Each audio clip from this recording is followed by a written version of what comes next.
નમસ્કાર મિત્રો, સ્વાગત છે તમારું અમારી YouTube channel Gujarat jobs and ન્યૂઝમાં.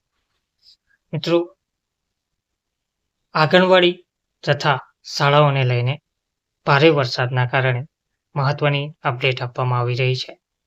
સંભવિત પૂરના કારણે ખેડા જિલ્લાની તમામ શાળાઓ અને આંગણવાડી બંધ રાખવામાં આવી છે.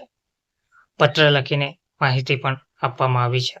વિગતવાર જોઈએ તો હવામાન વિભાગ દ્વારા કરવામાં આવેલી ભારે વરસાદ અને સંભવિત પૂરની આગાહીને ધ્યાનમાં રાખીને ખેડા જિલ્લા, મહેસાણા જિલ્લાના વહીવટી તંત્ર દ્વારા એક મહત્વપૂર્ણ નિર્ણય લેવામાં આવ્યો છે. જિલ્લા કલેક્ટરના આદેશ મુજબ ખેડા જિલ્લાની તમામ શાળાઓ અને આંગણવાડીઓને આજે બંધ રાખવામાં આવશે. આ નિર્ણયનો મુખ્ય હેતુ બાળકો અને શિક્ષકોની સલામતી સુનિશ્ચિત કરવાનો છે, જેથી કોઈ અણબનાવ ના બને. આ નિર્ણયથી નાના બાળકો અને તેમના વાલીઓને મોટી રાહત મળી છે.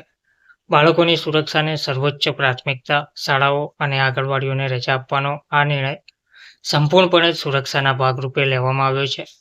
પૂર જેવી પરિસ્થિતિમાં બાળકોનું શાળાએ જવું જોખમી બની શકે છે.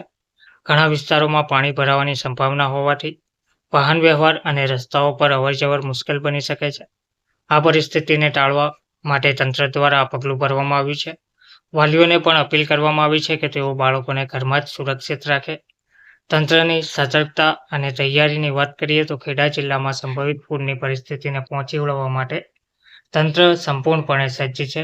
આ નિર્ણય એ દર્શાવે છે કે વહીવટી તંત્ર પરિસ્થિતિની ગંભીરતાને સમજે છે અને લોકોની સલામતીને સર્વોચ્ચ પ્રાથમિકતા આપે છે. આ ઉપરાંત બચાવ અને રાહત કામગીરી માટે પણ તમામ ટીમોને તૈયાર રહેવા સૂચના આપવામાં આવી છે. આગામી દિવસોમાં હવામાનની સ્થિતિને આધારે આગળના નિર્ણયો લેવામાં આવશે. ધન્યવાદ.